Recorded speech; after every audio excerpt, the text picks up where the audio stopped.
안녕하세요. 뼈선생 채널 정형외과 전문의 신병입니다. 이번 시간은 손가락 또는 손등뼈가 부러져서 깁스 치료를 하고 계시거나 이제 막 수술을 받으신 분들을 위한 영상을 준비해 봤어요. 신체에서 중요한 작업을 가장 많이 해야 되고 가장 정밀한 동작을 요구하는 곳은 바로 손이죠. 그런데 이 손의 뼈가 부러졌다면 걱정이 참 많이 되실 수밖에 없습니다.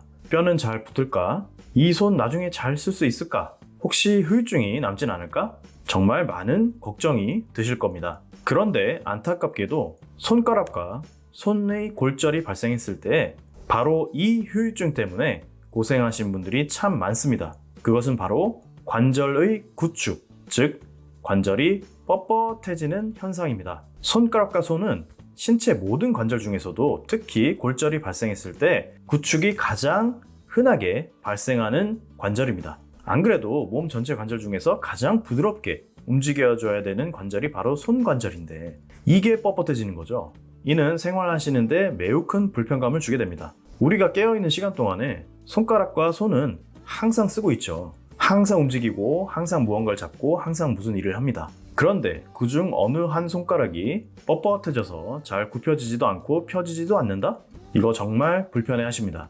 자, 그렇다면 이제 궁금해지는 건 이거죠. 이 구축이 오는 것을 최대한 막으려면 어떻게 해야 될까? 라는 질문입니다.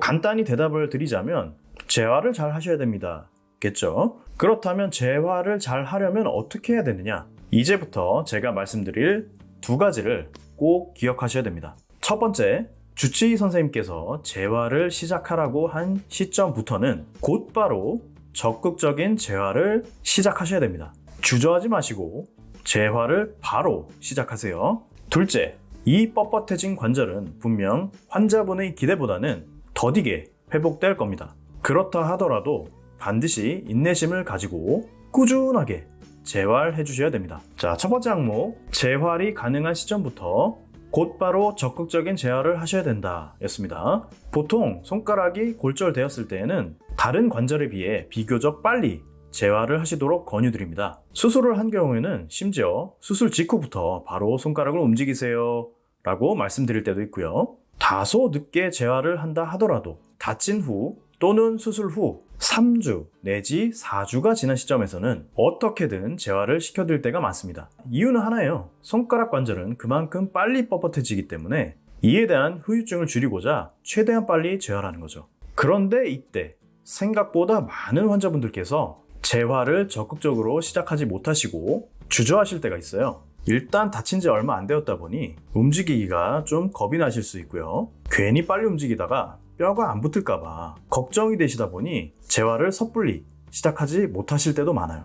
너무 바쁘시다 보니 재활을 적극적으로 하지 못하실 때도 많죠. 문제는 재활의 시작이 늦어질수록 손가락 관절은 급격히 굳어버린다는 겁니다. 따라서 시작이 늦을수록 재활은 힘들어집니다. 꼭 기억해 주세요. 만약 뼈가 안 붙을까봐 걱정이 되신다면 절대 그러실 필요 없습니다. 우리 몸 중에서 뼈가 부러졌을 때 가장 빨리 붙는 뼈 중 하나가 바로 손가락 뼈예요. 따라서 손과 손가락에 골절이 발생했을 때에는 뼈가 안 붙어서 고생하시는 분들보다는 관절이 뻣뻣해져서 손을 자유롭게 사용하지 못해 고생하시는 분들이 훨씬 더 많다는 점을 알고 계셔야 됩니다. 두 번째 항목, 인내심을 가지고 꾸준히 재활하셔야 된다라고 말씀드렸어요. 손가락이나 손 관절이 골절되어서 내원하시는 분들께 꼭 설명드리는 내용이 있는데요. 환자분 나중에 뻣뻣해진 관절 때문에 오랜 기간 고생하실 겁니다 라는 설명입니다. 심하게 다치신 분께는 심지어 환자분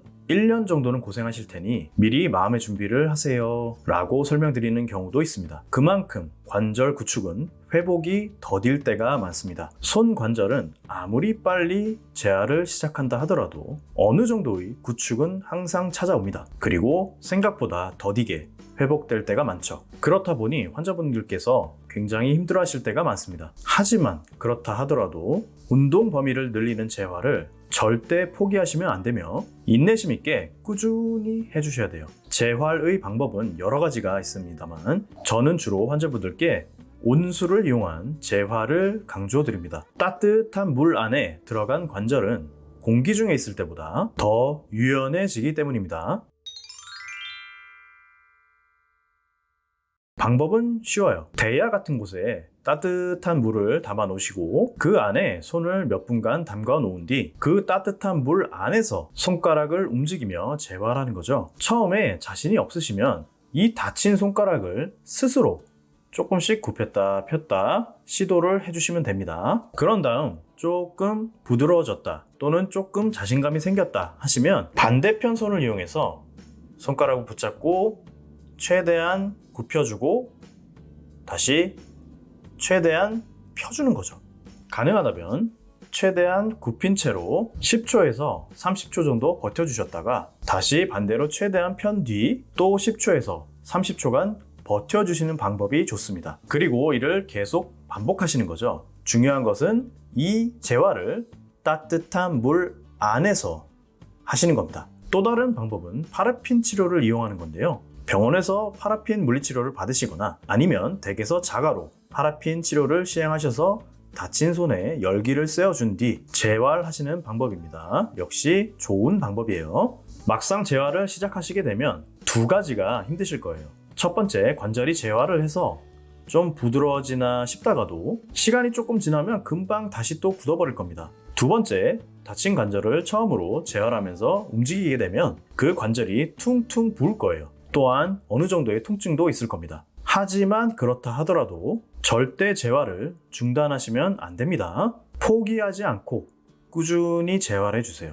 또 재활하고 너무 손이 퉁퉁 부었다면 부은 손을 높이 올려놓으시고 붓기와 열감이 심하다면 붓기와 열감이 빠질 때까지만 얼음찜질을 잠깐 해주시는 것도 좋습니다. 이번 시간은 손가락뼈가 부러졌을 때 가장 흔하게 발생하는 후유증인 구축 현상에 대해서 그리고 그 구축 현상을 최대한 예방하고 대응하는 방법에 대해서 알려드렸습니다. 결론은 간단하죠. 최대한 빨리 재활하시고 인내심 있게 꾸준히 재활하셔라. 온수를 이용한 재활 방법이 도움이 될 수 있다. 이렇게 정리할 수 있겠습니다. 지금까지 뼈선생 채널이었습니다. 모두 건강하시고요. 감사합니다.